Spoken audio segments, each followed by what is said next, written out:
almuerzo virtual de la Asociación Argentina de Derecho Comparado, después de 5 meses de aislamiento preventivo social y obligatorio que, si ustedes lo recuerdan, comenzó el 19 de marzo y no sabemos cuándo va a terminar.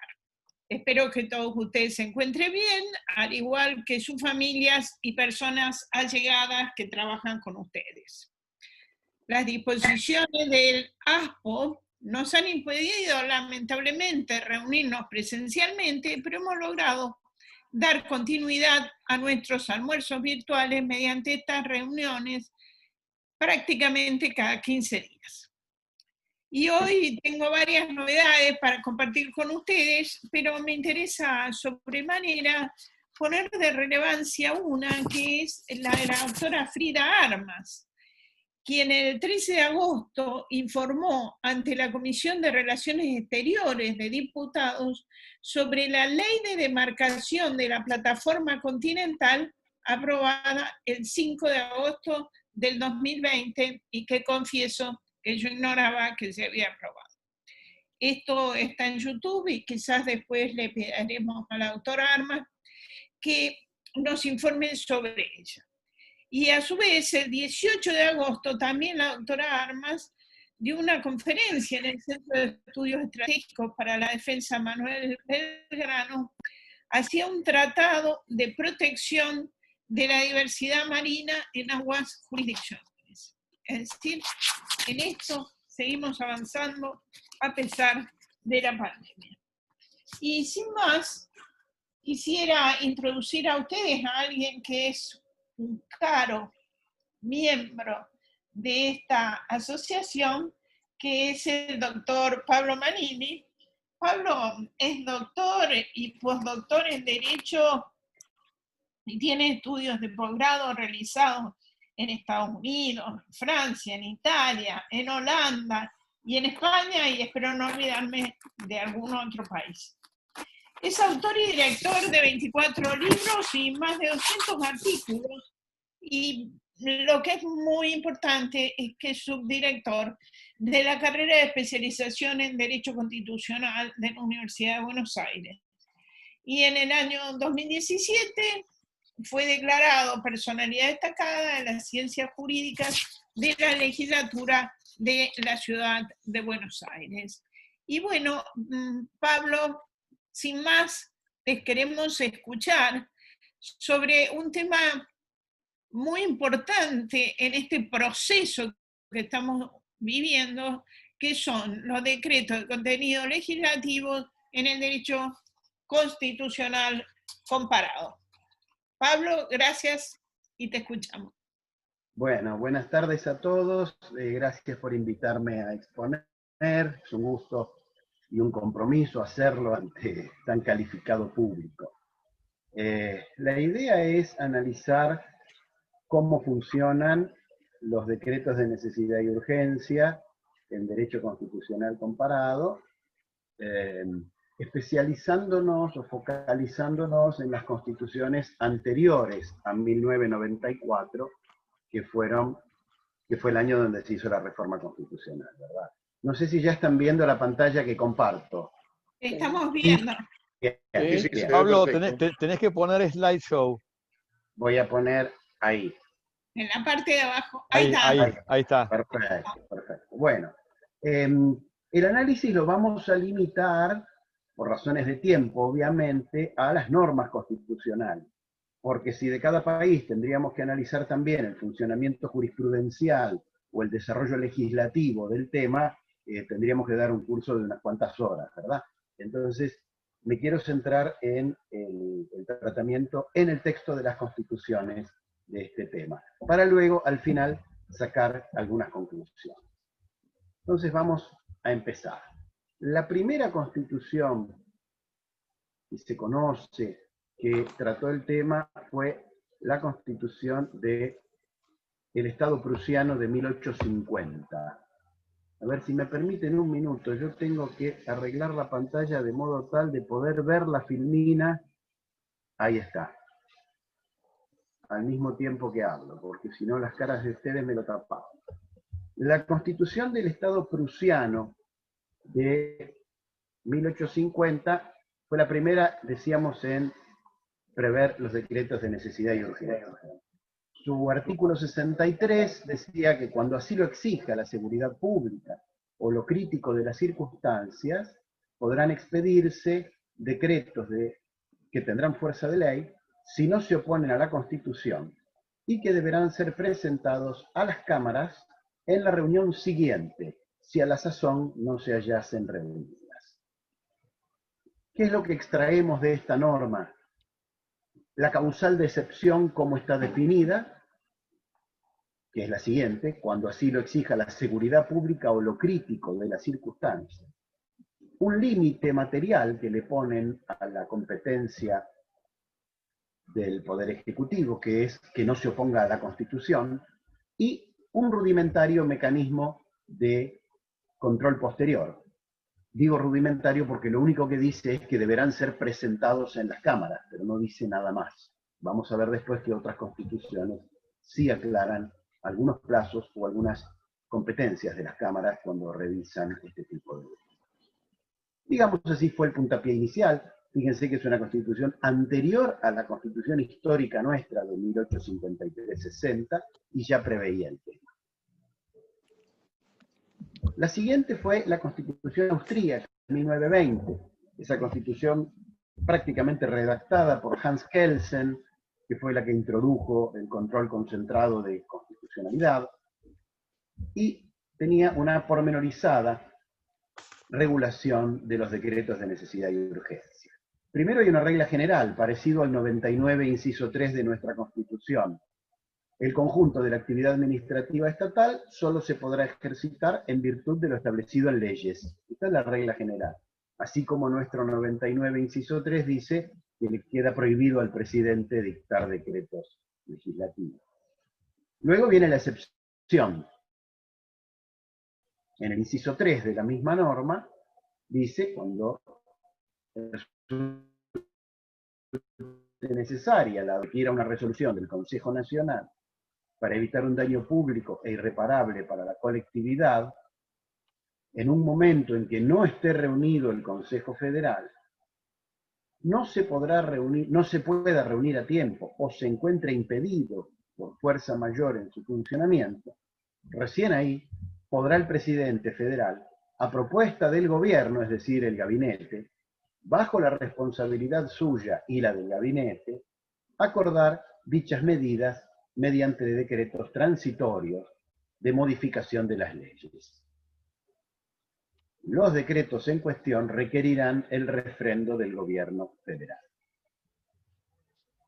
Todo decreto dictado al amparo del párrafo anterior deberá ser presentado inmediatamente por el gobierno federal al Consejo Nacional, el cual deberá ser convocado por el presidente en caso de que en ese momento no esté celebrando sesión. Entonces, una regla general, una excepción a esa regla general, que es la necesidad de adoptar medidas inmediatas para evitar daños públicos e irreparables, condiciones temporales, que no esté reunido el Consejo Federal o que no se pueda reunir a tiempo. Esto de que no se pueda reunir a tiempo es bastante parecido a lo que dice nuestra Constitución, es cuando dice que no se pueda seguir el trámite ordinario para la sanción de las leyes, bastante parecido, o que se haya impedido por fuerza mayor. Bueno, esas son las condiciones temporales. Y después viene una intervención del presidente junto con el gabinete. Algo que también tiene cierta similitud con el 99, inciso 3 de nuestra Constitución, cuando dice que deben ser adoptados en acuerdo general de ministros. Única parte de la Constitución y única norma para la cual se requiere acuerdo general de ministros. Que no se cumple, esto después si quieren lo vemos. Continuemos. Dentro de las el primer párrafo no importa, ya lo dije antes, dentro de las 4 semanas siguientes a la propuesta, le llaman propuesta al decreto de necesidad y urgencia, ¿verdad? Dice, deberá el Consejo Nacional aprobar en sustitución del decreto una ley federal correlativa, es decir, prohijarlo en el marco de una ley, o bien expresar mediante resolución la solicitud de que el gobierno deje inmediatamente sin efecto ese decreto. Es decir, o aprueba o rechaza. Si aprueba, lo condensa en una ley, y si lo rechaza, le pide que lo deje sin efecto. En el párrafo 5 del mismo artículo, contiene cuáles son las materias prohibidas. Acá también hay alguna similitud con la Constitución Nacional, remota, pero la hay, porque dice la norma: los decretos especificados no podrán suponer alteración de disposiciones constitucionales, ni un gravamen financiero permanente para la Federación, ni una carga financiera para los estados federados, o partidos o municipios, así como tampoco obligaciones financieras para los ciudadanos, es decir, no puede crear impuestos, ni una enajenación del patrimonio del Estado, ni medidas en materias indicadas en tal artículo de la Constitución, ni finalmente providencias que tengan por objeto modificaciones en el derecho de asociación o la protección de los arrendatarios. Es decir, nuestra Constitución, como todos saben, tiene 4 materias prohibidas: materia penal, materia tributaria, materia electoral y partidos políticos. En esta Constitución austríaca de 1920 son muchas más las materias prohibidas, tal como surge de la lista de este artículo. Pero, evidentemente, algo de este molde tomó nuestro constituyente del 94. ¿Cuáles son las similitudes? Ya un poco las fui diciendo. Comienza con la regla general, luego delinea la excepción a esa regla, que es la adopción de medidas inmediatas, establece las materias prohibidas, modificar normas constitucionales, gravámenes, enajenación del patrimonio, derecho del trabajo, que es el que está mencionado en el artículo 10, que antes no nombré, y modificaciones en el derecho de asociación o protección de los arrendatarios. También regula requisitos de forma. Esta es otra similitud con la Argentina que ya señalé. El gobierno federal deberá formular la propuesta en esto del gabinete que decíamos, y el trámite. El trámite es bastante detallado, el trámite de seguimiento posterior por parte del Parlamento. Debe ser presentado inmediatamente al Consejo Nacional, el cual deberá ser convocado si no estuviera reunido. Se debe reunir dentro de los 8 días y lo debe tratar dentro de las siguientes 4 semanas. Nuestra Constitución, lamentablemente, dice que el Congreso lo tratará inmediatamente después de que la bicameral emitió el dictamen, pero no dice cuánto es ese inmediatamente. Y en la actualidad se están controlando. Tengo, por ejemplo, acá el acta de la última sesión de la Comisión Bicameral Permanente. Aprobaron un decreto del año 2018, o sea, hasta de un gobierno anterior. Aquí es 8 días para reunirse y 4 semanas para tratar el decreto. Una aclaración para los puristas de los sistemas constitucionales. Pese a estas similitudes, no se nos escapa la diferencia de que en Austria rige un sistema parlamentarista y en la Argentina uno presidencialista. Pero no se trata aquí de analizar la inserción de los DNU en un sistema o en el otro, esto es lo que digo, sino solamente de mostrar semejanzas entre las normas de los distintos sistemas, ¿verdad? La siguiente constitución que lo reguló al tema es una constitución inspirada, por no decir copiada, en la austríaca, que es la Constitución checoslovaca que entró en vigor en 1920. La Constitución checoslovaca dice, a diferencia de otras, que la competencia para dictar normas de urgencia no recae en el Poder Ejecutivo, en el presidente, sino en un comité parlamentario. Es decir, cuando entra en receso el Parlamento, se mantiene un comité que replica de alguna manera las mayorías y minorías del Congreso en general. Ese comité parlamentario, compuesto por 16 diputados y 8 senadores, es el que va a actuar, de acuerdo al artículo 54, en asuntos de inmediata urgencia, aun cuando en circunstancias ordinarias esos asuntos requieran la sanción de leyes. Las decisiones urgentes, que en circunstancias ordinarias solo podrían ser promulgadas mediante leyes, serán admisibles solamente a recomendación del presidente de la República. Y lo completa el inciso 12. Esas disposiciones tienen validez provisional como leyes solo si son publicadas, firmadas por el presidente, el primer ministro y la mitad de los miembros del gobierno. Es decir, crean una especie de órgano conjunto entre esa comisión permanente del Parlamento y el gabinete del Poder Ejecutivo. Y todos la tienen que convalidar. Por eso resalté la última frase de ese inciso que dice: si el presidente no las consiente, no serán registradas ni publicadas. O sea, el presidente las propone, las adopta este comité, llamemos así, de vacaciones o de receso, y luego las tiene que consentir el presidente. Es un sistema bastante interesante, pero bueno, propio de un sistema parlamentario. ¿Cuáles son las características de este sistema? Primero, la limitación temporal. Solo se pueden dictar mientras están disueltas las cámaras. Segundo, la característica excepcional que debe cumplirse. Asuntos de inmediata urgencia. Y en el último punto, lo que resaltaba recién, son un acto complejo. Los dicta el comité a recomendación del presidente, pero también deben firmarlos los demás ministros, como mínimo la mitad de los miembros del gabinete. Un tema que me atrajo mucho realmente. ¿Qué decía la Constitución española de 1931?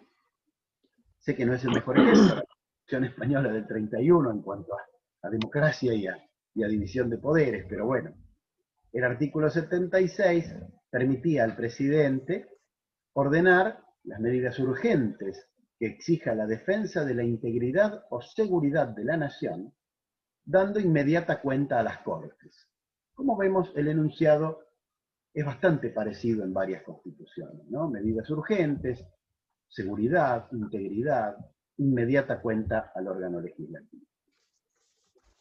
Cuando no se haya reunido el Congreso, el presidente, a propuesta y por acuerdo unánime del gobierno, y con la aprobación de los 2/3 de la Diputación Permanente, acá aparece también ese órgano permanente del Congreso para la época de receso, podrá estatuir por decreto sobre las materias reservadas a la competencia del Parlamento, de las Cortes, en los casos excepcionales que requieran urgente decisión o cuando lo demande la defensa de la República. Estos decretos solo tendrán carácter provisional. La vigencia estará limitada al tiempo que tarde el Congreso en resolver o legislar sobre la materia. Este último párrafo es una norma bien sana y bien interesante. Los decretos tienen carácter provisional. Solo rigen hasta el día que el Congreso se expide. No la tenemos en la Constitución argentina. Bueno, análisis. Las materias están limitadas, solo pueden referirse a defensa de la integridad, seguridad de la nación, casos excepcionales que requieran urgente decisión o defensa de la República. Hay una reiteración de conceptos en ambas normas. El requisito sustancial es que no se haya reunido el Congreso. El requisito de forma es la propuesta y el acuerdo unánime del gobierno, o sea, del gabinete, y 2/3 de la Diputación Permanente. Y el plazo de caducidad ya lo vimos, rigen solo hasta que el Congreso se expida sobre ello. Siguiente, la Constitución de la posguerra de Italia del año 1947. Vamos a ver que tiene grandes similitudes también con la Argentina. No podrá el gobierno, sin delegación de las cámaras, dictar decretos que tengan fuerza de ley ordinaria. Regla general. Ahora viene la excepción. Cuando en casos extraordinarios de necesidad y urgencia el gobierno adopte bajo su responsabilidad las medidas con fuerza de ley, las debe presentar ese mismo día, en nuestro país son 10 días, para la convalidación a las cámaras, las cuales, incluso hallándose disueltas, serán convocadas a tal efecto y se reunirán dentro de los 5 días. Acá se le manda una bicameral permanente que tiene que tratarlos dentro de los 10 días. Los decretos perderán todo efecto desde el principio, es decir, es retroactiva la pérdida de efecto de estos decretos, si no fueren convertidos en ley en el plazo de 60 días de su publicación. Si bien es un plazo bastante holgado, el de 60 días, por lo menos hay un plazo. Repito, en el caso argentino dice la palabra inmediatamente. No sabemos qué es inmediatamente. No se cumple lo de inmediatamente. Las cámaras podrán, sin embargo, regular mediante ley las relaciones jurídicas surgidas en virtud de los decretos que no hayan resultado convertidos. Acá hay otra similitud con la norma argentina, que habla de la validez de los actos cumplidos durante la vigencia de los decretos de necesidad y urgencia y de los decretos delegados. Como vemos, es bastante lo que hemos tomado de la Constitución italiana. ¿Cuáles son esas coincidencias que hemos tomado de la italiana? La regla general, en el caso de Italia, dice no podrá sin delegación dictar decretos con fuerza de ley. La excepción, aquí ya aparecen las mismas palabras que en la Constitución argentina, necesidad y urgencia. El plazo para enviar el mismo día. El plazo para el tratamiento, 5 días. La competencia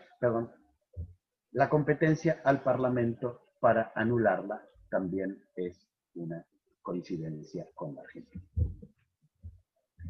De allí lo toma la Constitución española de 1978, la Constitución actualmente vigente, que se sanciona con posterioridad a la caída de Franco. En España le llaman decretos leyes y están definidos como que son posibles en caso de extraordinaria y urgente necesidad.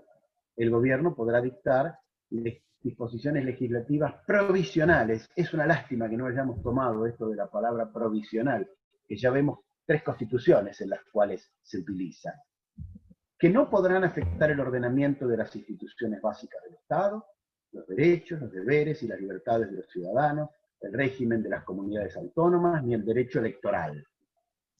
Seguimos viendo coincidencias con el caso argentino, ¿verdad? Deberán ser inmediatamente sometidos a debate y votación de la totalidad del Congreso de los Diputados, convocado a tal efecto si no estuviera reunido, dentro de los 30 días. El Congreso se debe pronunciar expresamente dentro de dicho plazo sobre su convalidación o derogación, para lo cual el reglamento establecerá un procedimiento especial y sumario. Esto del pronunciamiento expreso del Congreso es muy interesante y lamentablemente no lo tenemos. Y cuando después se reguló el seguimiento de nuestros decretos de necesidad y urgencia a través de la ley, de la pésima ley 26.122, quedó consagrado exactamente al revés. El silencio de las cámaras convalida. Durante el plazo establecido en el apartado anterior, las Cortes podrán tramitarlos como proyecto de ley por el procedimiento de urgencia. Vamos a las similitudes, y ya las adelanté. La pauta de excepcionalidad son los casos de extraordinaria y urgente necesidad. Las materias prohibidas, al igual que en la nuestra, hay materias prohibidas que son las instituciones básicas del Estado, los derechos, deberes y libertades fundamentales, régimen de comunidades autónomas y derecho electoral. El derecho electoral también está en nuestra Constitución. El plazo para enviar es inmediatamente, y la diferencia, decíamos, es el plazo para que el tratamiento los trate en forma expresa de 30 días. La competencia para derogarlos por parte del Parlamento es imprescindible, así que también está contemplada. Hay constituciones de Latinoamérica que también contemplan esta competencia del Poder Ejecutivo. La de Guatemala del año 1985, una constitución muy completa, bastante avanzada en muchas materias, tiene una norma muy escueta sobre este tema, pero que no es nada inocua, a pesar de ser escueta. El 183 dice que el presidente puede dictar las disposiciones que sean necesarias en casos de emergencia grave o calamidad pública, debiendo dar cuenta al Congreso en sus sesiones inmediatas. Habla de que la emergencia sea grave, habla de la calamidad pública y obliga a dar cuenta en forma inmediata. Con pocas palabras, trazó un régimen aceptable, como mínimo aceptable. La Constitución del Brasil del año 88 La Constitución de Brasil es una constitución, creo que es la más larga del mundo, es la más reglamentarista del mundo, tiene alrededor de 500 artículos, muchos de ellos tienen decenas de incisos, regula hasta la tenencia de tierras agrarias, hasta cuestiones de derecho de familia, y obviamente regula, en ese marco, era de esperar que regule también los decretos de necesidad y urgencia. En caso de relevancia y urgencia, el presidente podrá adoptar medidas provisionales, nuevamente la palabrita provisional, que tanta falta nos haría, con fuerza de ley, debiendo someterlas de inmediato al Congreso Nacional, el cual, estando en vacaciones, será convocado extraordinariamente en el plazo de 5 días. Las medidas provisionales perderán eficacia desde su adopción si no fueran convertidas en ley en el plazo de 30 días. Interesante. Debiendo el Congreso regular las relaciones derivadas de ellas. También hay una preocupación por las relaciones que pudieran surgir en el periodo de vigencia de estas normas provisorias, ¿no? Hay una clara influencia de la Constitución italiana, como se puede ver. ¿Cuáles son las características y coincidencias con la Argentina? El carácter excepcional de las medidas, el plazo para enviarla al Congreso, que es de inmediato, el plazo para que el Congreso la trate, acá por lo menos está fijado, es de 1 mes, y la competencia del Congreso para anular este tipo de ley. La Constitución de Colombia, me parece que por el tiempo la vamos a saltear, simplemente les voy a contar, no quiero ocupar más de la cuenta, simplemente les voy a contar que en Colombia están previstos los decretos de necesidad y urgencia, pero solo para los casos de estado de excepción, que sería como el estado de sitio argentino, ¿verdad? No están permitidos fuera del marco de un estado de sitio. Solo en esa situación están regulados los decretos legislativos que puedan suspender leyes incompatibles con el estado de guerra. Voy a saltearla para no perder tiempo con una constitución que tiene muy poca coincidencia con la. También tiene límites materiales, tiene una forma de reglamentación. Vamos a la de Perú. La Constitución de Perú, sancionada en el 93, después de la caída de Fujimori. Perdón, es la Constitución de Fujimori. Él modificó la Constitución del 79. Contiene en el artículo 118 la posibilidad del presidente de dictar medidas extraordinarias mediante decreto con fuerza de ley, y acá viene lo interesante, solamente en materia económica y financiera. La Constitución peruana del 93, pese a haber sido hecha por un gobierno que había clausurado el Congreso y un gobierno bastante autoritario, solo permite los DNU en materia económica y financiera, cuando así lo requiere el interés nacional y con cargo de dar cuenta al Congreso. El Congreso obviamente puede modificar o derogar esos decretos de urgencia. Resalto el tema de la limitación a la materia económica y financiera, que es la materia en la que más se han aplicado en nuestro país los decretos de necesidad y urgencia. Bueno, este rápido y breve recorrido que hemos hecho por las constituciones, he descartado las constituciones de Asia y África, me he concentrado en las constituciones de Europa y de América, y estas son prácticamente las únicas que contemplan el tema de los DNU. Entonces, basado en este breve repaso, ¿qué es lo que quería transmitirles un poco como conclusión y también para el debate y para el diálogo posterior, ¿no? Son pocas las constituciones que lo contemplan. Fíjense ustedes que de toda Europa y América hemos podido seleccionar menos de una decena, y a pesar de eso yo incluí varias que ya están derogadas, como la de Prusia o como la española del 31. Y así todos siguen siendo pocas. Conclusiones. Primera, el menú de opciones en el derecho comparado es muy amplio, hay muchas variantes, no puede establecerse a partir de su análisis reglas comunes a todas las constituciones que lo regulan. Segundo, la mayoría de las constituciones, como les decía, no los regulan, pero existen. Incluso en los Estados Unidos, donde no hay ninguna norma que los permita, tal como ocurría en Argentina hasta el año 1994, los presidentes han hecho uso de los decretos de necesidad y urgencia, pero siempre relacionados con sus facultades bélicas. La mayor parte de las veces que los presidentes usaron DNU y las pocas ocasiones en que esos DNU llegaron a la Corte Suprema, que si mal no recuerdo fueron 2 fallos, por ahí los tengo, después si a alguien les interesa se los paso, no fueron convalidados bajo el rótulo de decretos de necesidad y urgencia, sino simplemente de facultades bélicas o facultades de emergencia en el marco de un conflicto bélico del presidente de la nación.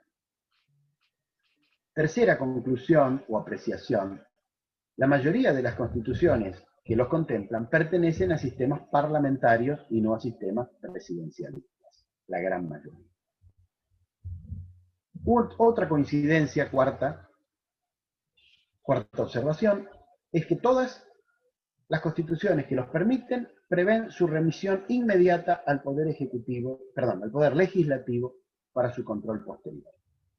Como vemos, la Constitución de la Nación Argentina, en el artículo 99, inciso 3, se nutre de varias de esas normas.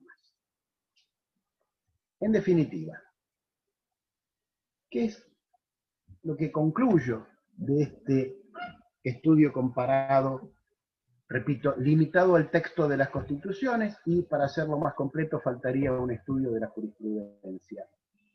A nivel normativo, a nivel de lo que el constituyente del 94 incluyó en el texto de la Constitución, no hay mucha diferencia entre las constituciones de otros países y la nuestra.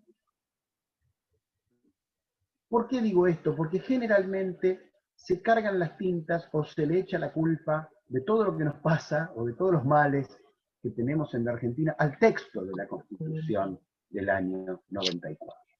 Y lo que yo quise resaltar, o la conclusión a la que llego después de este breve estudio comparatista, es que la norma en sí, la letra de la norma del 99, inciso 3, no es tan mala y no es tan distinta de lo que tienen regulado otras constituciones.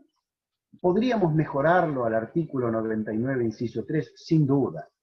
Podríamos agregarle que el decreto es provisorio y que pierde vigencia automáticamente si en un mes el Congreso no lo da.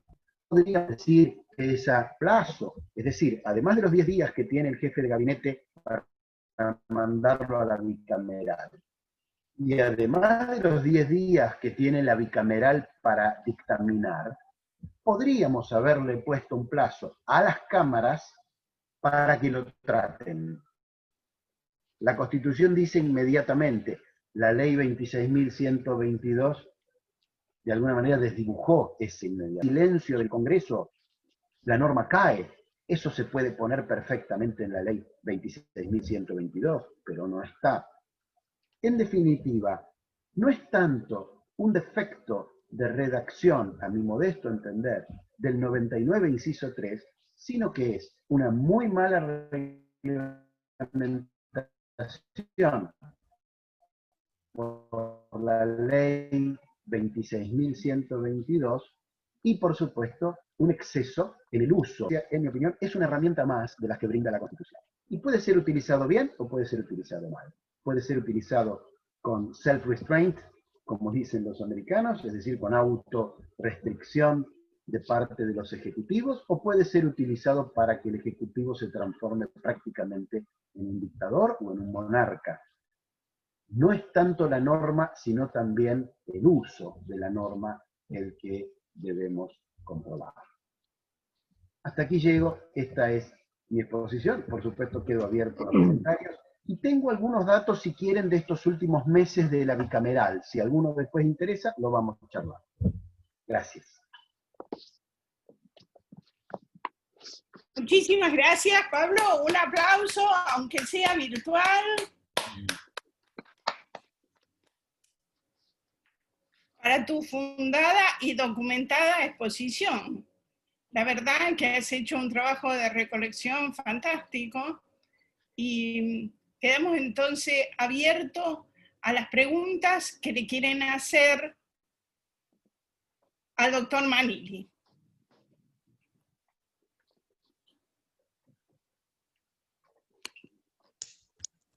Graciela, el doctor Folky, el doctor Sapsay, el doctor Reutemann, yo también me anoto y no sé si alguien más. Muy bien. Y acá está la doctora Laura Monti, que creo que fue la primera que se anotó. Así que empezamos por la doctora Monti, el doctor Sapsay, y seguimos para la lista de oradores. Doctora Monti. Está muda. ¿Está muda? Alias Alberto. Ahí está. ¿Cómo está, doctor? Muchas gracias por su exposición, excelente. Quería preguntarle, aunque quizás se le puedan aplicar las mismas reglas que a todos los DNUs, ¿cuál es su opinión sobre un fenómeno de los últimos años que es los DNUs para modificar, y bueno, podría admitirse hasta derogar leyes? Interesante, gracias, Laura. A ver, ¿hay alguna jurisprudencia de la Corte que dice por ahí en algún parrafito perdido, las medidas que se adopten deben ser aquellas estrictamente necesarias para paliar la crisis que motiva el dictado del decreto? Lo dice la Corte en Consumidores Argentinos del 2010, si mal no recuerdo. Yo tengo una visión absolutamente restrictiva de las facultades del presidente al momento de dictar DNU. Esto de derogar una ley, de modificar una ley, me parece que no está en el ámbito del DNU, porque yo creo que el concepto que encierran las normas constitucionales que prevén lo del DNU no es el concepto de normas. Es decir, no es que el presidente dicte normas en el sentido de reglamentos generales, sino medidas. Yo creo que no está en la letra, pero en el espíritu de las normas que permiten los DNU está permitirle al presidente adoptar medidas, pero no derogar leyes ni sancionar reglamentos generales. Ok, muchas gracias. A usted. Bueno, Pablo, se ve que has suscitado mucho interés, porque tenés un montón de personas que quieren hacerte preguntas. Es el tema, no yo. Entre ellas el doctor Folty, Reutemann, Vítolo, Sapsay y Zuleta. Adelante. ¿Okay? Entonces, el doctor Folty. Muy buena exposición, Pablo, te felicito. Y mi pregunta es más bien de tipo histórico. Las constituciones austríaca y checoslovaca que mencionaste, ¿sobrevivieron el desastre de la Segunda Guerra y en el caso de la checoslovaca la división entre la República Checa y Eslovenia? La checoslovaca no, la austríaca sigue vigente. Ah, gracias. No, por favor. El doctor Sapsay. Felicitaciones, Pablo, siempre tan versado y tan completo. Sin embargo, yo me animo a agregar un dato que me parece que es fundamental. En la Europa moderna, la primera constitución europea que incorporó los decretos de necesidad de urgencia, que los llamaba decretos leyes, fue la Constitución alemana de Weimar, que además fue la primera constitución que creó el semipresidencialismo. Contrariamente a lo que se cree, no fue la francesa del 58, sino que fue la austríaca del 19, conjuntamente con la finlandesa también del 19. Pero en la austríaca aparece un artículo que va a ser, según los comentaristas de esa constitución, desde lo institucional, uno de los grandes causantes de la destrucción institucional de Austria, que precisamente los DNUs, los decretos leyes, como allí se llamaban, que el presidente, que igual era un presidente supuestamente limitado en sus derechos porque era un semipresidencialismo, va a hacer uso y abuso a una medida tal que finalmente no se sabía cuál era el origen de las normas de contenido legislativo, si era el Parlamento o si era del presidente de la nación. Y quería agregar otra cosa en relación a la ley 20.122, tiene algo también muy negativo, que es que es suficiente con que una sola Cámara convalide el decreto de necesidad de urgencia para que el mismo ya sea una ley. Con lo cual resulta ser más fácil la legislación por decreto de necesidad de urgencia que por leyes. Para una ley común es necesario que las dos cámaras se expresen, mientras que nuestro sistema alcanza con que una sola. Lo cual hace que el control no exista, sobre todo con un Senado que por la demarcación de nuestras provincias, creo que por muchísimo tiempo va a tener siempre mayoría del justicialismo. Quería agregar estas dos cosas porque me parece que son importantes, simplemente con el ánimo de completar. Y anunciar algún aviso. La semana pasada el Senado me invitó a hacer un comentario sobre la reforma de la justicia, cosa que hice. Creo que si bien tuvo mucha difusión, a lo mejor a alguien le puede interesar y les puedo mandar. Por supuesto que está en YouTube, pero me parece que tuvo algún valor esa intervención mía y por eso me permito unilateralmente manifestarlo. Muchas gracias. Gracias, Daniel. Agrego una perlita de la ley 26.122. La ley es de autoría de la senadora Fernández de Kirchner, en momentos en que era senadora. Pero ella había presentado durante la década del 90, cuando era opositora al gobierno menemista, otro proyecto de ley mucho mejor que este, mucho mejor, mucho más vehemente en cuanto al control, pero claro, cambiaron las circunstancias políticas, dejó de ser opositora, pasó de ser oficialista y presentó este proyecto de ley. Y el senador Terraño, como un gesto irónico, ese mismo día presentó por mesa de entrada del Congreso el proyecto que Cristina había presentado en la década del 90 para juntarlo con el otro, que obviamente no fue tratado, sino que se aprobó este, que es el de la 26.122. Gracias, Daniel. Vos. Muchas gracias, doctor Sapsay, y muchas gracias por hacernos acordar de su brillante exposición, que está en YouTube y estuvo en el canal del Congreso, y también estuvo el doctor Alfredo Vítolo en el Congreso hablando de la reforma judicial, y también está en YouTube. El doctor Reutemann sigue en la lista de que habían pedido la palabra. Horacio. Desmuteate. Pablo, excelente la presentación. Felicitaciones. De las conclusiones, me interesa lo que has precisado sobre el acuerdo de ministros, que de alguna manera es un reflejo del régimen parlamentario y que, estando restringido el Congreso, como los ministros son parte del Parlamento, de alguna manera legitiman la actuación del presidente. La pregunta concreta que quiero hacer, bueno, trasladado eso a un régimen como el nuestro, que no es parlamentario, tiene sus inconvenientes, pero de todos modos, de alguna manera, la Constitución del 94 ha querido legitimar la actuación del presidente, que no lo haga solo. La pregunta que yo tengo que hacer es de carácter formal y muy puntual. En por lo menos 2 de los 40 decretos de necesidad y urgencia que se han dictado en este interín, el presidente, ¿cuánto? 60. 60. Bueno, seguro que hay más que los 2 que yo detecté, pero en 2 por lo menos el presidente anuncia el decreto, se publica el decreto, y el ministro de Agricultura dice que no tenía conocimiento de ese decreto en el caso de Vicentini. Hay otro más también en que otro ministro. Entonces, la validez del decreto, del DNU, está condicionada a una formalidad muy importante, es decir, es prácticamente la ratificación legislativa que está supliendo hacer por el acuerdo de ministros. ¿Qué valor tiene eso? Por supuesto, la ratificación posterior a la firma equivale a mandato en nuestro sistema, pero al momento de dictarse no había la legitimación suficiente de parte del presidente, que no lo podía hacer solo. Bueno, es una simple observación que hice.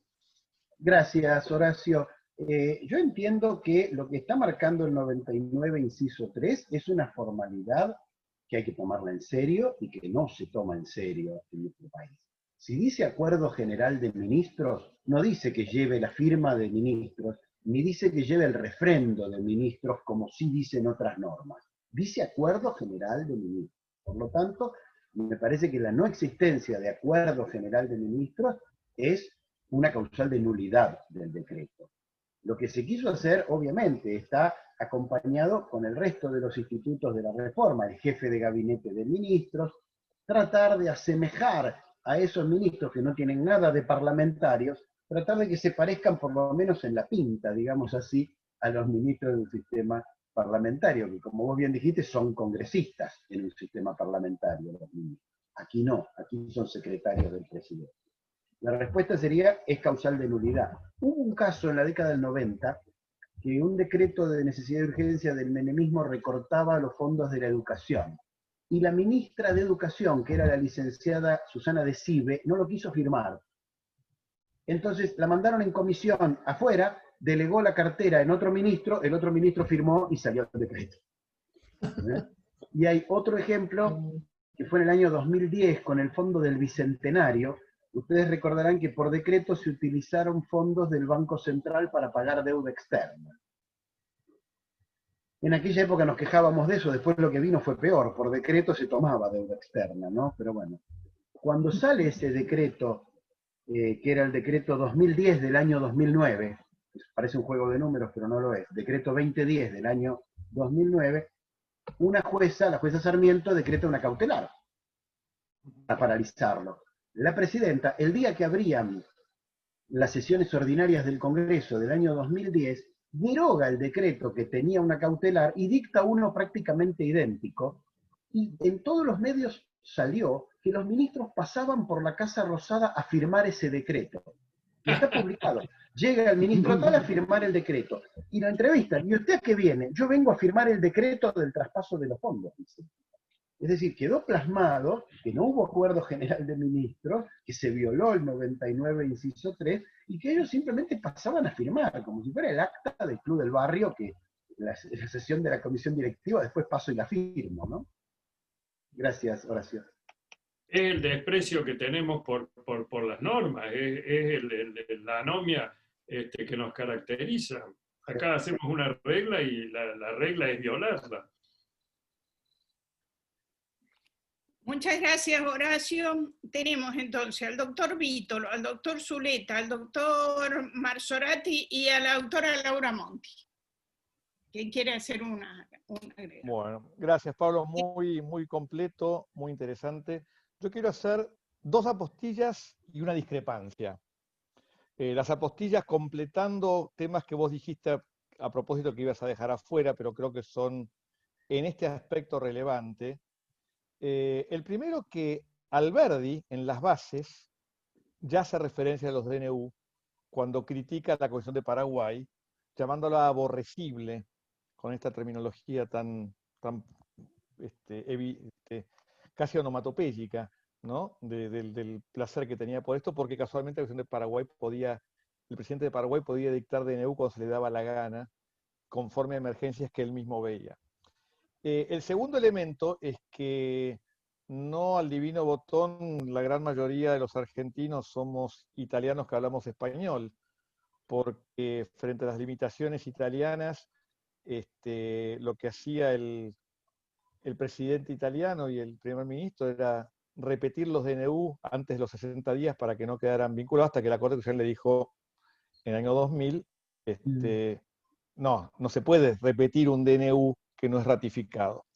Claro. Estas apostillas. La discrepancia que tengo con las conclusiones que plantea Pablo, es que Pablo dice, bueno, en definitiva es un problema no de normas, sino de comportamientos.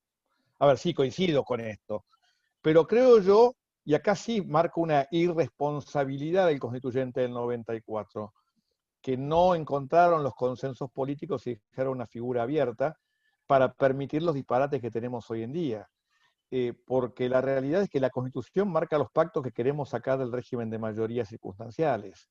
Y dejar la regulación de los efectos del DNU a una mayoría circunstancial es, en un tema de tanta trascendencia, a mí me parece que es un tema que debería haber sido establecido con mayor precisión en el texto constitucional.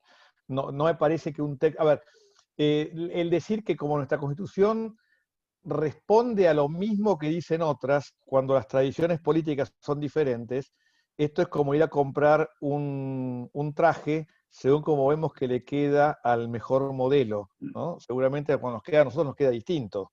¿Por qué? Porque no tenemos el mismo físico que ese modelo o que esa modelo. Entonces, creo que el problema acá no es tanto un problema de redacción, sino de que la redacción tiene que tener en cuenta las realidades sociológicas y políticas de una sociedad determinada, y creo que acá no lo hemos tenido, o lo hemos tenido demasiado. No, la verdad discrepo, Alfredito. Lo que yo quise marcar fue que la norma no es tan mala en relación a otras normas. Yo no creo que en esos otros países sean santos.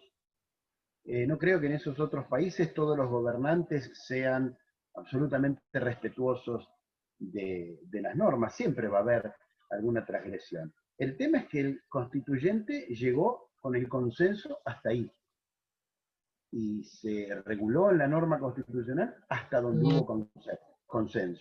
El tema del poder constituyente abierto es un tema que, bueno, vos lo sabés, pasa en muchas constituciones donde no se llega a un acuerdo. Por ejemplo, en España todo el tema de las autonomías locales no hubo acuerdo y fue legislado a posteriori por las propias comunidades autónomas y por el Parlamento, porque en la Constitución del 78 no se pudo solucionar por falta de consenso. Así son los problemas que tienen con sus comunidades autónomas, ¿no?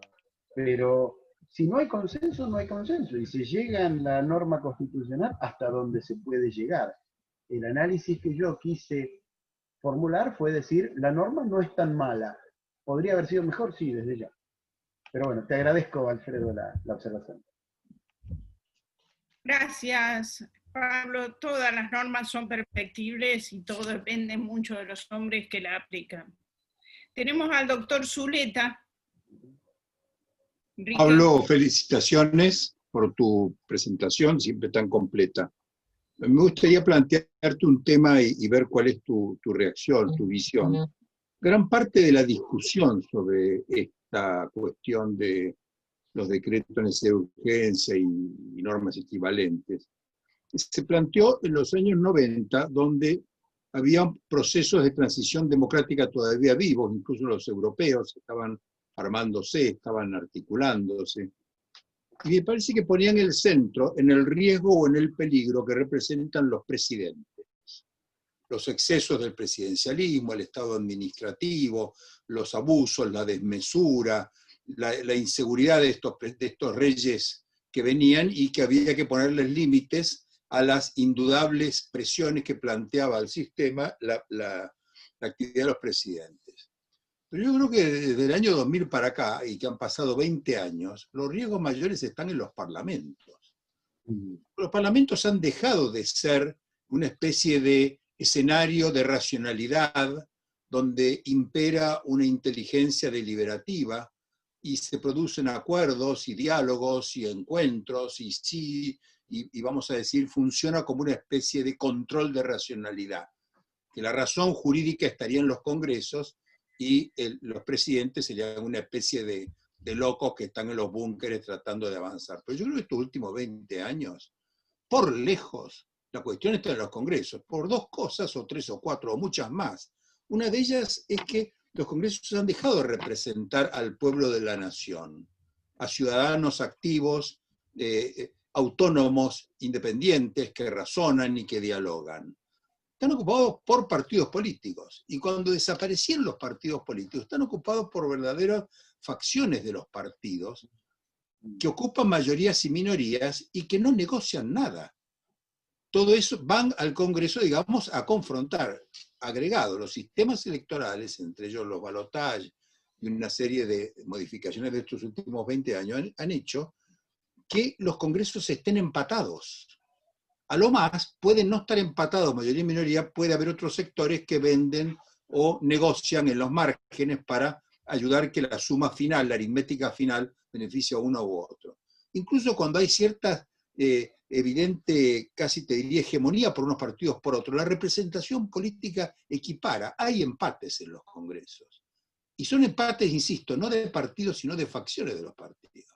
Se puede ocurrir, está ocurriendo en toda Europa del Este, por ejemplo, va a ocurrir seguramente, ocurrió en Francia, Macron no pudo contar con el Senado nunca, en todas sus medidas este tiempo, o incluso en nuestro país, donde es muy difícil que el peronismo controle el Congreso. Puede ser que la oposición decida obstaculizar al gobierno, porque no tiene los 2/3, puede tenerlo en alguna materia determinada en el Senado, y en diputados ciertamente no tiene la posibilidad de controlar. Incluso podría la oposición, hoy por hoy, forzar una sesión y voltear el proyecto del Senado. Tiene ya 130 diputados. Esto ocurre en todos los países, por una razón o por otra. Entonces el problema que tenemos va a una expresión que vos deslizaste al pasar, que es la idea del self-restraint. Parecería que necesitamos un Frankfurter, un tipo que diga, ni los jueces tienen derecho a impedir que el Senado funcione, ni los senadores tienen derecho a modificar o armar el Senado o la judicatura como les da la gana, ni los diputados tienen la posibilidad de parar una medida de necesidad de urgencia, ni el presidente puede proponer lo que le da la gana. Ahora, ese proceso de self-restraint no es tan difícil, ha ocurrido en muchos países, casi siempre en la crisis. Es más fácil que un pacto de la Moncloa o cosas parecidas, sobre todo en un proceso de esta característica. Eso me parece que la teoría y la práctica de los decretos de necesidad de urgencia debería irse más hacia el futuro que hacia el pasado. Más hacia una interpretación consecuencialista y propositiva que hacia una interpretación originalista. Porque atrás lo que encontramos son referencias experimentales. Hay que ver cómo se hicieron todas estas constituciones en este aspecto. Me acuerdo perfecto la del 94, porque todos nosotros, la mayoría de nosotros participamos de una manera u otra.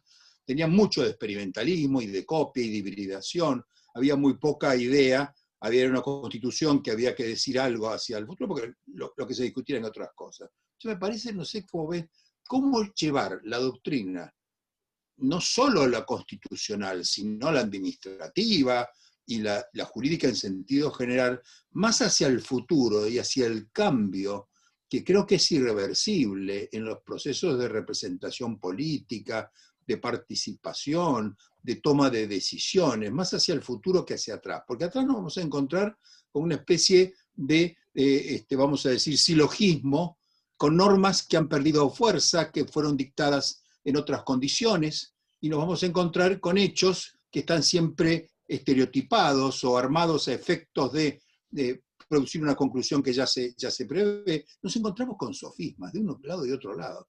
En cambio, hacia el futuro veo poco. Hay una enorme cantidad de literatura que está dedicándose a esto, sobre todo en este año. Casi todos los tratados de derecho constitucional norteamericano, los 8 o 10 más importantes, en sus ediciones últimas, es decir, la de los últimos 2 años, han incorporado capítulos centrales sobre este problema. Ahora, en todos ellos, la cenicienta, la menos estudiada, es el Congreso, que no funciona como un paradigma. No tiene por qué ser pensado el Congreso de esa manera racionalista. Tal vez tengamos un problema en el Congreso que no teníamos en el 94. Gracias, Enrique, por las apreciaciones. Coincido con todas ellas. Como todos sabemos, la inclusión de esta norma en la reforma del 94 tuvo como causa inmediata los más de 350 decretos de necesidad y urgencia que había dictado el presidente en ejercicio en ese momento, entre 1989 y 1994. Hay una estadística por ahí de la doctora Delia Ferreira Rubio, que dice que entre 1853 y 1989 se habían dictado 25 DNU. En cambio, desde Urquiza hasta Alfonsín inclusive, 25 DNU. En cambio, desde el 89 hasta el 94 eran más de 350, convalidados encima con el fallo Peralta de la Corte sobre Lambones. Creo que la inclusión de esta norma respondió a esa realidad y que hoy la realidad ha cambiado, como tú dices, coincido 100%. Gracias. Gracias, Pablo. Ahora el doctor Marzorati había pedido la palabra y después la doctora Laura Monti. Doctor Marzorati. No lo veo, ¿ustedes lo ven? Sí, está, No, pero no está activó el muteado. micrófono. Está muteado. Está muteado. Sigue apagado. Doctor Marzorati, donde dice unmute. Ahí está, ahora. Ahora, Ahora sí, Sí. bien. Ahora Yo lo tenía- escuchamos. Bueno, muchas gracias. Felicitaciones, me adhiero a todas. Traté de seguir cuidadosamente todas las constituciones que usted mencionó y iba tomando apuntes. La primera que me llamó la atención, y tenía que ser así por alguna razón, fue la alemana, que daba poderes absolutos, en definitiva, que si cambiaba el tejo, volvía todo al presidente o a quien ejerciera las funciones de primer ministro, y si él no lo aceptaba, no quedaba en vigor la norma por todo el tiempo. Es correcta mi apreciación, porque todas las demás le pusieron límites, plazos. Acá no había plazo primero, me fijé. Y después seguía así, indignadamente volvía a él la última palabra. Creo que una constitución por ahí, más avance, posterior, hacía lo mismo, pero no con esas facultades y no con esas palabras. ¿Me equivoco? Y de esa Sí, pregunta sale la... interpretó bien, y yo ahora, si quieren, les mando por chat, y ustedes lo pueden bajar, les mando el PowerPoint. No tengo ningún problema en compartirlo. Muchísimas mismo- gracias en nombre de todos. Desde ya. Pablo, si se lo envías a Inés o lo envías Sí. al grupo, Inés Fermán lo mandaría a todos los miembros, participantes y no participantes, por mail. Es más Como fácil. no, lo hago, pero además se puede subir acá, al chat, ahora mismo. Perfecto, perfecto. Ya lo Muchas hago. gracias. Ya lo hago. La segunda Nada. pregunta es, Sí. la doctora Merkel usó de estas facultades y cuántas veces si lo hizo desde que ha gobernado Alemania sin distinciones. Esa es la segunda pregunta. Si la La conoce. agradezco, pero no la puedo contestar. No tengo esa información. Bueno, Pero lo muchas podemos gracias. estudiar. Me llamó la atención. Perdón. Ahí ya pasó el archivo. Gracias. Perfecto. Ahí está, lo tenemos todos. Con el Y botón derecho hacen clic ahí y lo bajan a su computadora. muchas gracias. La doctora Laura Monti, entonces, y con ella, si no hay nadie más, cerramos. Bueno, muchas gracias. Doctor, disculpe, le quería hacer dos cosas. Una, contarles que hace no mucho, el doctor Alfonso Santiago, junto con alguien más, que Estela seguramente se acordará, hicieron un estudio muy importante acerca del tratamiento de los DNU por el Congreso, y si los trataron, si los aprobaron, si no, haciendo todo un estudio documental de todos los DNU que se dictaron y que pasaron por el Congreso, muy interesante, con mucha sorpresa. Y luego le quería preguntar, el otro día lo escuché en una conferencia al doctor Barra, hablando de DNUs, y creí entenderle, entre otras cosas, lo siguiente, quizá me equivoco y Estela me pueda rectificar. Él hablaba de la jurisprudencia, sobre todo la Corte, en materia de DNUs, y cuestionaba en el punto urgencia la jurisprudencia tan estricta de pedir que el Congreso no se encuentre reunido por razones de fuerza mayor. Entonces él decía que hoy en día eso no existe, porque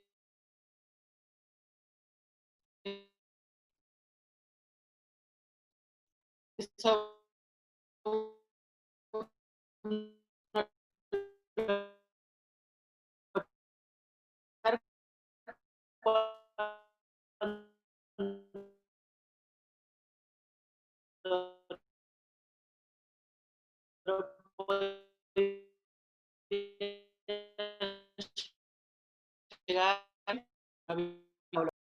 Es de actualidad.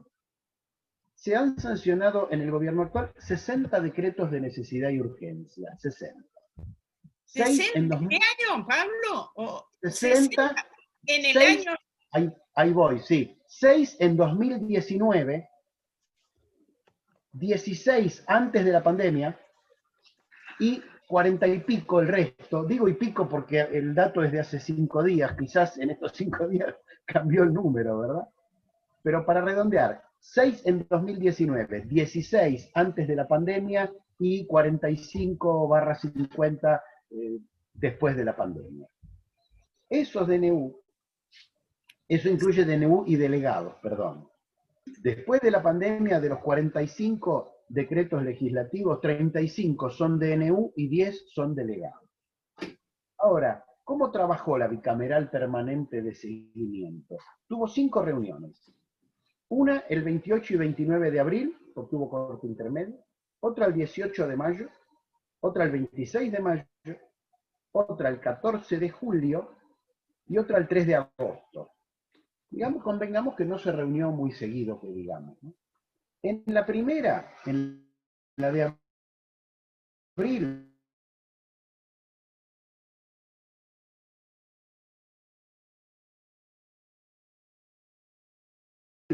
convalidó 20 decretos, pero esos 7 incluían uno de 2015, o sea, de Cristina, del mandato anterior, y uno del 2017, o sea, de Macri.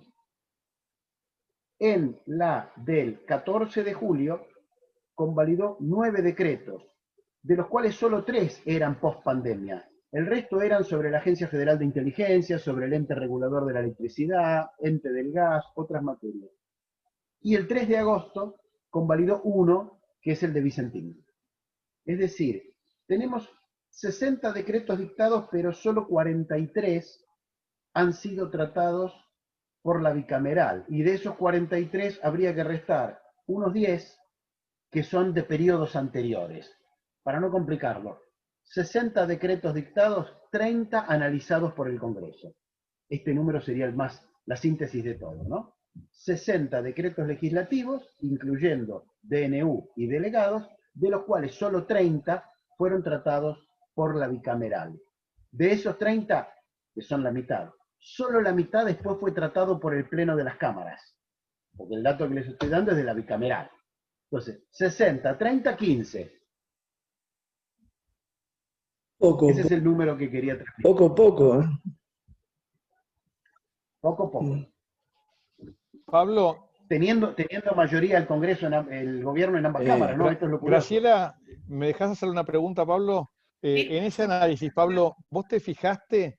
Porque yo recuerdo esto cuando Marcelo López Alfonsín estaba trabajaba en la comisión, me acuerdo que se lo pregunté en ese momento, si la comisión bicameral realmente analiza si están dadas las condiciones que se verificaban, o sea, si se verificaban las condiciones que habilitaban la creación del dictado del decreto, o si están convalidando el fondo de la cuestión. Mira, si entras a ver cada uno de los dictámenes, son todos iguales, es un copy-paste. ¿Qué es lo que se trató en el seno de la comisión? No sé. Si uno ve el dictamen, hay un eco. ¿Me escuchan bien? ¿Me escuchan bien? Sí. Si uno mira los dictámenes, son todos iguales. El primer párrafo dice, estaban dadas las condiciones para el dictado del decreto. Ahora, si lo discutieron o no, habría que ver el video de cada sesión de esa comisión, cosa que sinceramente no hice. No tuve paciencia. El único caso... perdón. Bueno, Pablo... Graciela. No. Laura, por favor, iba a cerrar, pero si quieres hacer... Graciela, te pedí la palabra. Sí. Pablo, está bien. Perdón. ¿Tenés la palabra? Gracias. Sí, no pensaba intervenir porque me parecía muy completo todo lo que se está diciendo, pero bueno, a raíz de cómo se ha ido hilvanando todo, quisiera hacer este aporte. En primer lugar, Pablo, muy bueno, muy erudito, muy completo todo lo que has hecho, como siempre, con la prolijidad que te caracteriza y la profundidad. Así que felicitaciones. Pablo. En segundo lugar, dos referencias preliminares.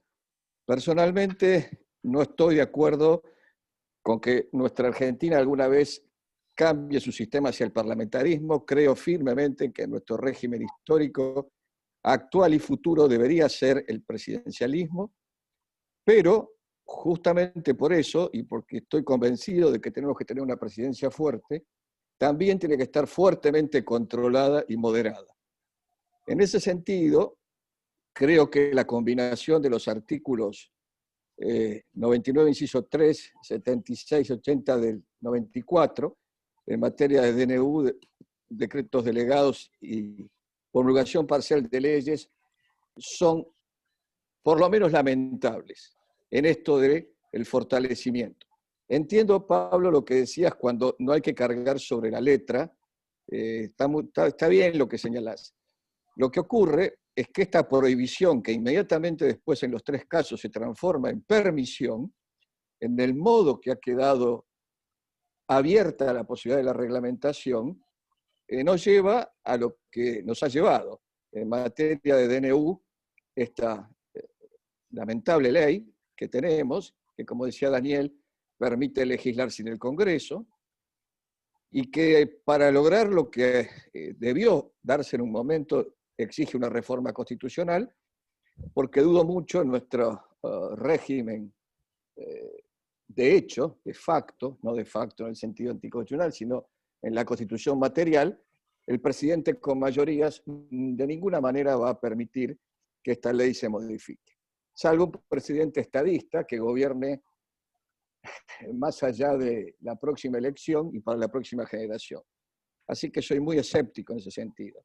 Creo, por supuesto, que tenemos que seguir luchando para que esta ley se modifique y el Congreso recupere sus plenas atribuciones. Pero me parece importante esto que señala Daniel Sapsay en el chat, cuando dice que además debe tratarse de circunstancias excepcionales, que en el texto de la Constitución dice hicieran imposible seguir los trámites ordinarios. Esto de hicieran imposible seguir los trámites ordinarios es una cuestión de hecho que tiene primero que analizar, por supuesto, el presidente con su gabinete para ver si decide seguir adelante, pero si decide hacerlo interpretando con demasiada amplitud, es la comisión bicameral la que debe ponerle un valladar y justificar primero si fue imposible seguir el trámite ordinario. Me parece que esto es lo que poco podría completar todo lo que se ha dicho, tu excelente disposición, todo lo que has ampliado, pero dejarlo subrayado porque creo sinceramente, insisto, a pesar de que estoy convencido de la necesidad de un presidencialismo y un presidencialismo fuerte, que no vamos a moderarlo de esta manera y que cada vez se desbordará más, sobre todo con un Senado que, debiendo cumplir su responsabilidad de que el federalismo controle al presidencialismo, no lo hace porque se ha partidocratizado. Bueno, esto como aporte que quería realizar a todo lo que se ha dicho. Muchas gracias y felicitaciones de nuevo.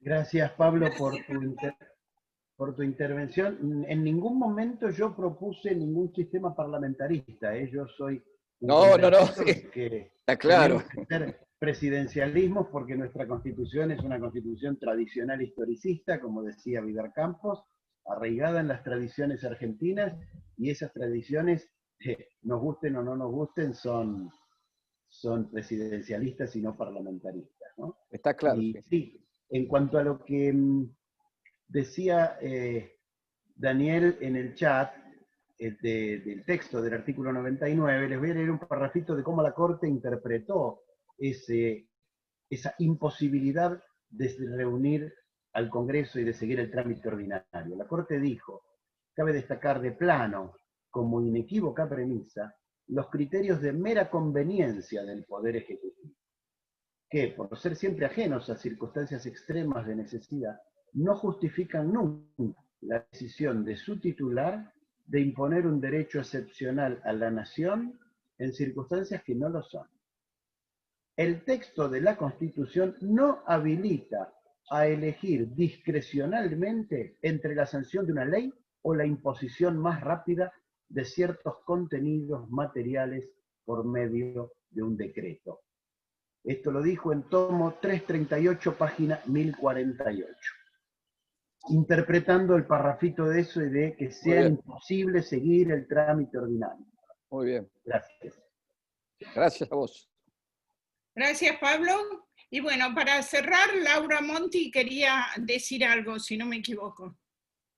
Sí, gracias. Era a raíz de lo que explicó antes el doctor Vanilli, que hay casos muy excepcionales en los que se justificaría el DNU aún estando reunido el Congreso, como por ejemplo en ese momento la Corte señaló el que generó el caso Peralta, por la necesidad de la norma sorpresiva, ¿no? De que no haya corridas, etcétera, pero si no es muy difícil de encontrar. Cuando llegan los DNUs a control judicial, por lo general se los considera inconstitucionales por estos motivos.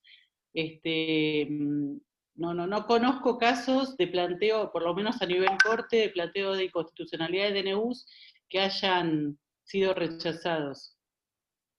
En general prosperan, los pocos que he visto.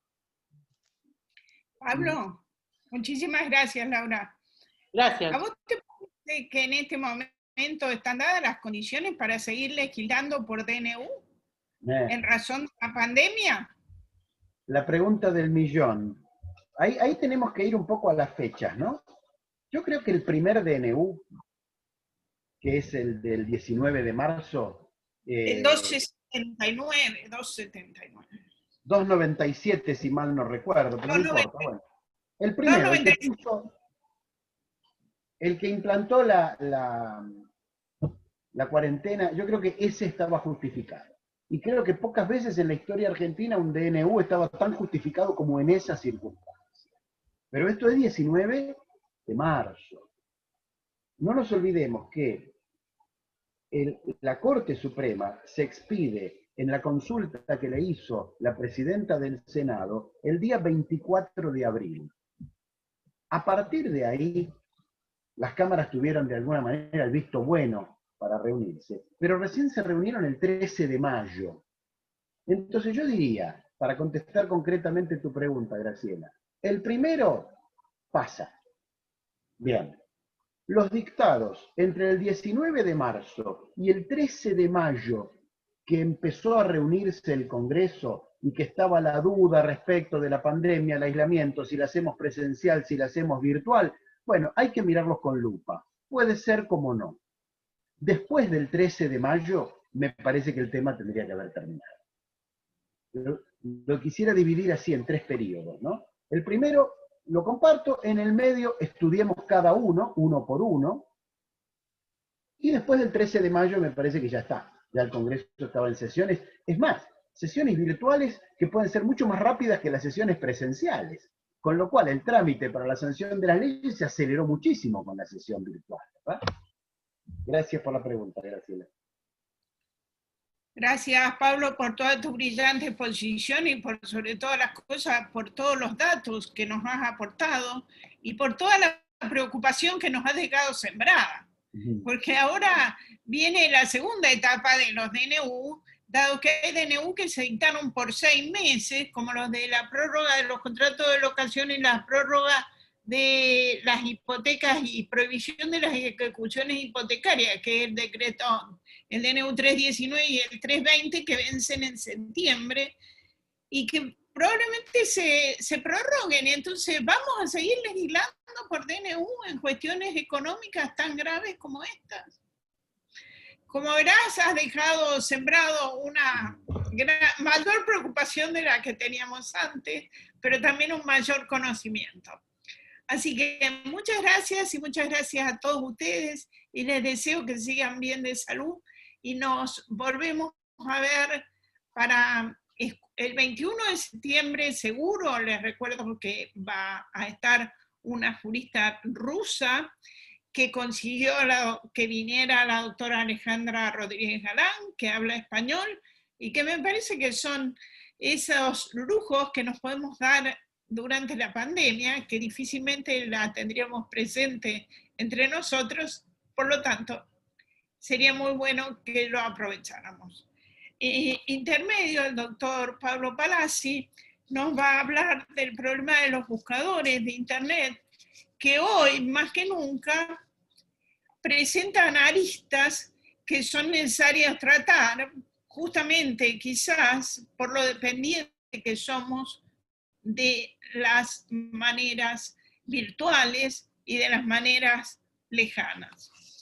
Así que les deseo entonces que estén ustedes bien y muchas gracias por vuestra presencia y hasta luego. Adiós.